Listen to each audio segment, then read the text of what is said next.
membentangkan tajuk yang diberi, iaitu peningkatan masalah jenayah di Malaysia. Kertas kerja ini mengkaji tentang peningkatan masalah jenayah yang berlaku di Malaysia.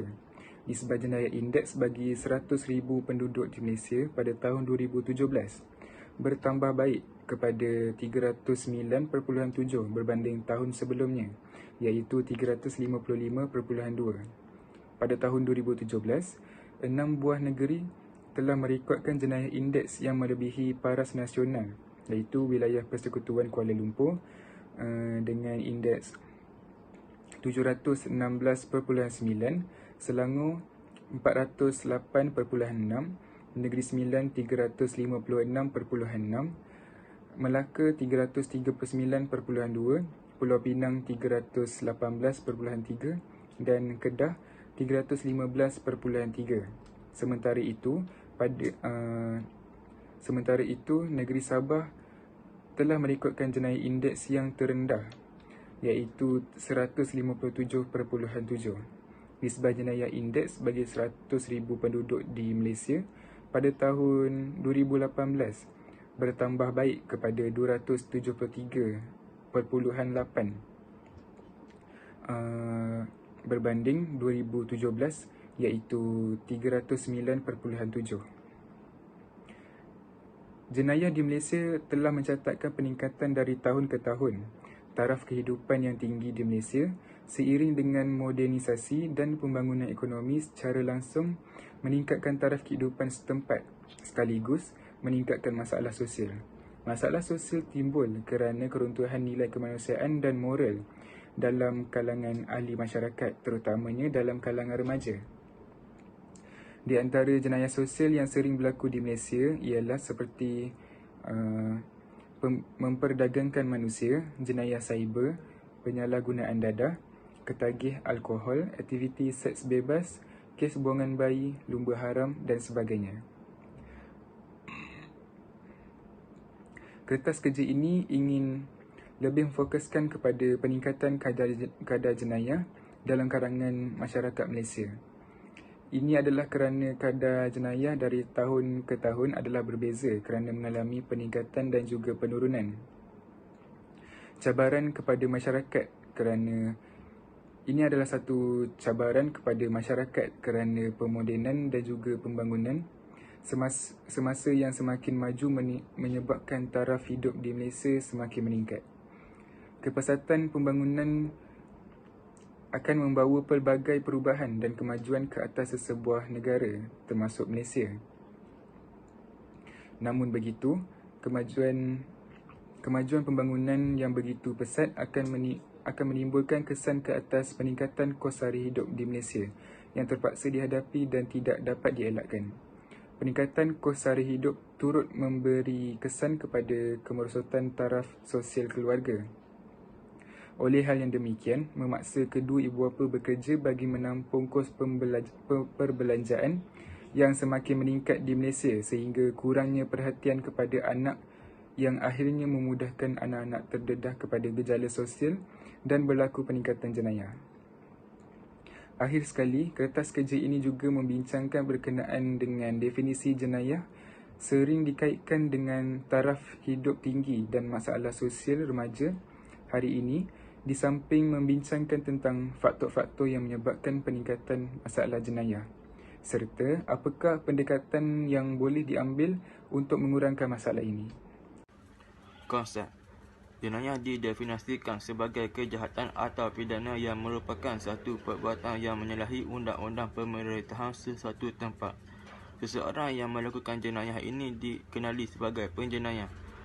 Tugas menangkap jenayah ini adalah di bawah tanggungjawab pihak polis dan berhak menahan sesiapa yang disyaki untuk dibicarakan oleh mahkamah. Pada pendapat Iman Al-Mawardi, jenayah ialah segala perbuatan yang diharamkan oleh syarak atau pengharaman syarak yang dicegah dengan hukum hudud, qisas dan ta'zir. Menurut Saleh Abah 1998 dan Gang Komen 2007, mendefinisikan jenayah ialah kesalahan yang dilakukan oleh seseorang dengan niat yang hendak melakukan kesalahan tersebut. Nilai perbincangan. terdapat banyak kesan negatif yang berkaitan dengan keruntuhan nilai moral yang serius yang membelenggu masyarakat Malaysia, yang dapat mengakibatkan keruntuhan keupayaan kekeluargaan, pembangunan ekonomi dan teknologi yang pesat tidak seimbang ini dengan pembangunan nilai moral dan pembangunan insan. Hal ini juga dapat dikatakan kemerosotan nilai murni dalam kehidupan individu dan masyarakat. Sebagai contohnya, sikap mementingkan diri sendiri dan cemburu akan kesenangan dan kejayaan orang lain yang mendorong berlakunya perbuatan jenayah. Masyarakat kini juga semakin hilang kekuatan dan terdedah kepada pelbagai ancaman jenayah kerana ketandusan nilai murni dan nilai moral. Tanggungjawab ibu bapa dalam mendidik anak-anak. Ibu bapa memainkan peranan penting yang sentiasa mengambil berat tentang keselamatan anak-anak dan memberi didikan yang baik supaya tidak tergolong dalam aktiviti jenayah. Pengaruh rakan sebaya. Pengaruh rakan sebaya seperti pemilihan rakan yang bijak yang dapat memimpin kita ke arah kebaikan. Media massa. Penyalahgunaan media massa yang melayari laman sosial yang negatif seperti menonton video lucah, aktiviti haram dan sebagainya yang dapat mendorong kita ke arah melakukan aktiviti jenayah. Cadangan yang pertama ialah meningkatkan pemasangan kamera lidar tertutup. Pihak berkuasa tempatan boleh menempatkan CCTV di kawasan berisiko tinggi, seperti pihak bank, sekeliling perumahan, sekolah, persekitaran awam, dan sebagainya.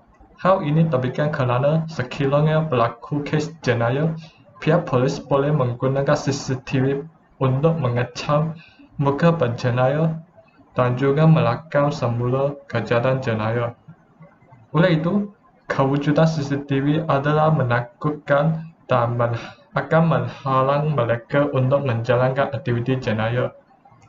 Cadangan yang kedua ialah menguatkuasakan undang-undang.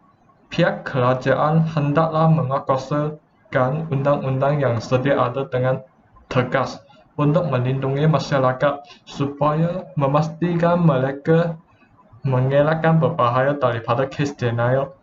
Pindaan akta-akta wajib dilaksanakan berdasarkan kategori jenayah. Sekiranya terdapat individu yang terlibat dalam kes jenayah, mereka akan dijatuhkan hukuman mati mandatori atau penjara seumur hidup. Akta Tata 1952 juga merupakan salah satu akta yang akan memperuntuk hukuman mati mandatori kepada pengedar data.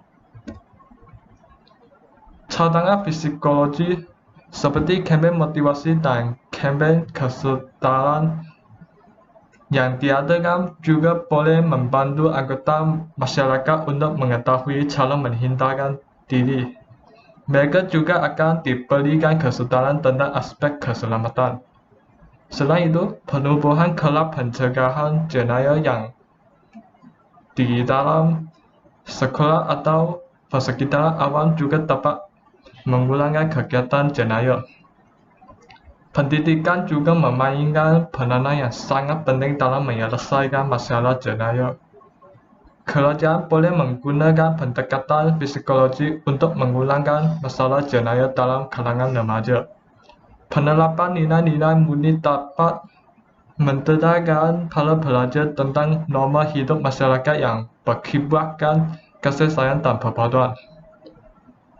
Hal ini secara implisitnya dapat menyemai nilai murni dan ajaran agama yang kukuh dalam jiwa pelajar.